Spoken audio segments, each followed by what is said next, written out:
देखिए, आज हम बात कर रहे हैं मंगल के राजयोगों के बारे में। मंगल के राजयोग कौन से होते हैं और अगर आपकी कुंडली में मंगल का राजयोग है तो ये आपके जीवन को कैसे प्रभावित करेगा, इसको समझने का प्रयास करेंगे। लेकिन पहले ये जान लेते हैं कि मंगल की हमारे जिंदगी में, हमारे जीवन में ज्योतिष में क्या भूमिका है। देखिए, मंगल को ग्रहों का सेनापति कहा जाता है। 9 ग्रहों का मंत्रिमंडल है ज्योतिष में, उसमें मंगल ग्रहों का सेनापति है। मंगल सुरक्षा का सबसे बड़ा ग्रह माना जाता है। आपके जीवन को बीमारियों से, समस्याओं से सुरक्षित बनाए रखता है। मंगल मेष और वृश्चिक राशि का स्वामी है। मंगल के पास 2 राशियां हैं, मेष राशि और वृश्चिक राशि।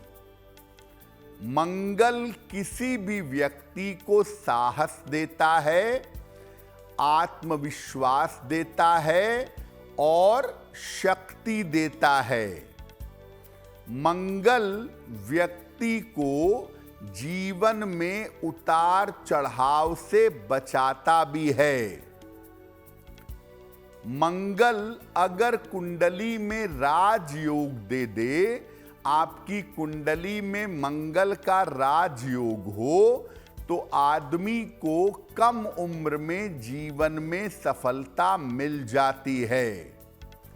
मंगल का राजयोग व्यक्ति को जीवन में कम उम्र में सफलता देता है और मंगल का राजयोग बड़ा प्रबल होता है अगर आपकी कुंडली में मंगल का राजयोग है तो वो आपको जल्दी से जल्दी आगे बढ़ता हुआ दिखाई देगा।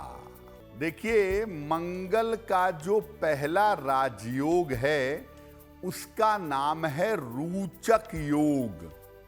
क्या होता है ये जो रोचक योग है ये मंगल का पंच महापुरुष योग है। ज्योतिष में 5 ग्रहों के पंच महापुरुष योग बनते हैं। उसमें मंगल से जो पंच महापुरुष योग बनता है उसको कहते हैं रोचक। अगर कुंडली में मंगल मेष राशि में, वृश्चिक राशि में या मकर राशि में हो और लग्न से केंद्र में बैठा हो तो ये योग बन जाता है। यानी आपकी कुंडली में मंगल 1, 8 या 10 नंबर में हो और लग्न से केंद्र में बैठा हो तो रोचक नामक योग बन जाता है। ये योग व्यक्ति को अत्यंत पराक्रमी बना देता है। अगर कुंडली में रोचक योग होगा तो व्यक्ति बहुत साहसी होगा, बहुत पराक्रमी होगा।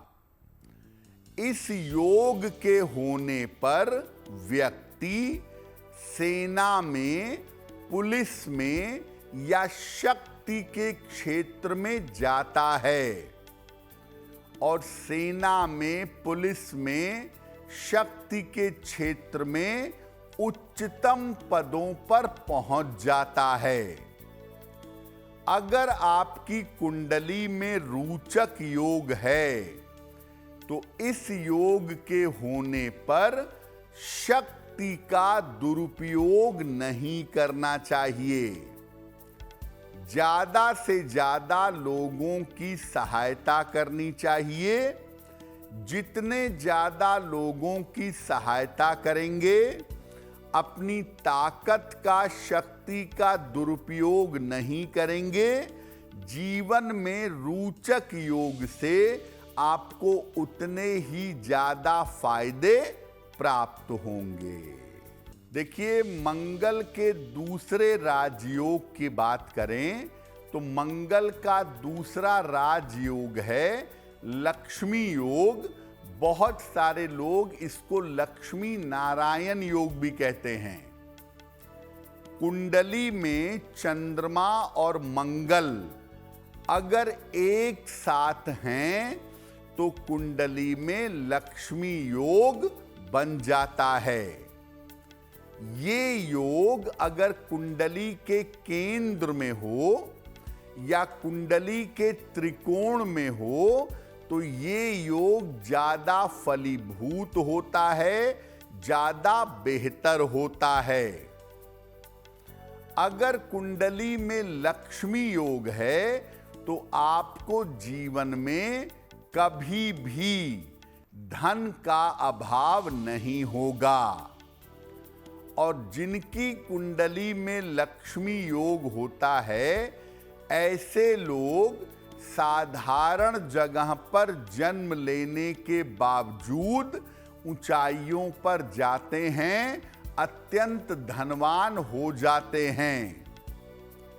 इस योग वाले अक्सर उच्च पदों पर देखे जाते हैं। लक्ष्मी योग धन भी देता है और जीवन में उच्च पद भी प्रदान करता है।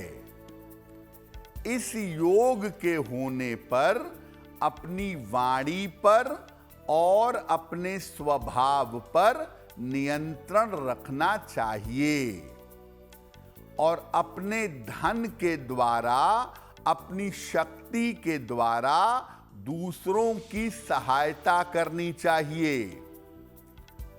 अगर कुंडली में लक्ष्मी योग है तो व्यक्ति कभी कभी बहुत क्रोधी होता है, उसका वाणी पर, स्वभाव पर नियंत्रण नहीं होता। और दूसरे नंबर पर कभी कभी व्यक्ति एग्रेशन में आकर चीजों को खराब कर लेता है। तो अगर कुंडली में लक्ष्मी योग है तो अपने स्वभाव का, अपनी वाणी का और अपने क्रोध का ध्यान जरूर रखना चाहिए। देखिए, मंगल का जो तीसरा राजयोग है उसमें मंगल कुंडली के दशम भाव में बैठ जाता है, जिसको कहते हैं दशमस्थ मंगल। दशम भाव में बैठा हुआ मंगल। कुंडली का जो 10वां भाव है, जो दशम भाव है, ये अग्नि का प्रमुख भाव है। यहां पर जब मंगल बैठता है तो मंगल कुंडली में जीवन में विशेष शक्तिशाली हो जाता है। अगर मंगल कुंडली के दशम भाव में हो तो व्यक्ति अपना, अपने परिवार का, अपने कुल खानदान का नाम रोशन करता है। अगर कुंडली में दशम में मंगल हो तो ये व्यक्ति को परिश्रम तो करवाता है, मेहनत तो बहुत करवाता है, लेकिन करियर में बड़ी सफलता भी देता है। इससे व्यक्ति तकनीक के क्षेत्र में, सेना के क्षेत्र में या जमीन के क्षेत्र में जीवन में ज्यादा सफलता पाता है। जिन क्षेत्रों में ताकत होती हो, जिन क्षेत्रों में रुआब होता हो, ऐसा क्षेत्र ज्यादा मिलता है। और अगर दशम में मंगल होता है तो व्यक्ति अपने परिवार, अपने वंश के लिए, उसको आगे बढ़ाने के लिए बड़ी मेहनत करता है। अगर आपकी कुंडली में दशम भाव में मंगल है, दशमस्थ मंगल है, तो आपको अपने परिवार को साथ लेकर चलना चाहिए। और साथ ही साथ नियमित रूप से सूर्य देव की उपासना करनी चाहिए। अगर आप नियमित रूप से ऐसा करें तो कुंडली में दशम भाव में बैठा हुआ मंगल आपको शुभ परिणाम अवश्य देगा। अगर आप मुझसे जुड़ करके अपनी समस्याओं का समाधान चाहते हैं और चाहते हैं कि आपकी समस्याओं को ज्योतिष के माध्यम से सुलझाया जाए, तो आप हमसे संपर्क कर सकते हैं, जुड़ सकते हैं एस्ट्रो तक पर।